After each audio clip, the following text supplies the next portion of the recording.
Да се подигне свеста за што поскоро преземање соодветни мерки со што би се спречило понатамошно ширење на високо заразната болест чума кај млади преживари, поради која во Грција веќе се уништени 15.000 стада на овци и кози.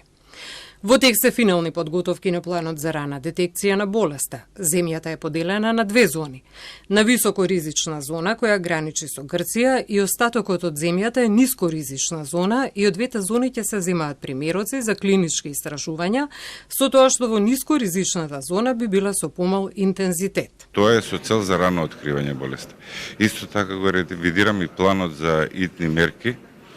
Оваа болест спаѓа во категорија А болести за кои се предвидени планови за итни мерки, односно брзо искоренување на болестта доколку се појави кај нас.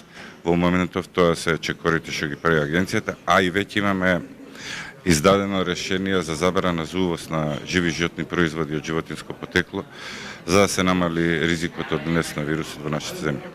Во континуитет надлежните институции се во координирана соработка со градоначалниците во пограничниот дел со Грција за да не дојде до појава на оваа високоризична болест, вели првиот човек на Агенцијата за храна и ветеринарство Миланов. Претходната недела исто имав контакти со министерот за локална самоуправа Златко Перински, во тек е и меморандум за склучување на соработка со министерот Владо Мисајловски за одбрана, каде што ќе бидеме макотропно на терен вклучени сите екипи за превенција од внесот на самата болест во Република Македонија. Во моментов најважно е фармерите, производителите да се информираат за да ги препознаат сите знаци и симптоми кои би се појавиле кај овците и козите и да се земаат соодветни материјали за анализа. Тоа се висока температура, губење на апетит кај самите животни, ицедок од носот, ицедок од очите, евентуално појава на проливи, абортуси кај животните. Тоа се главните оние симптоми кои што може да им укажат дека можно е да станува збор за оваа болест чума кај мали преживари. Во тој случај треба да ги контактираат своите матични ветеринари и понатака докторите по ветеринарна медицина знаат како да ја продолжат постапката.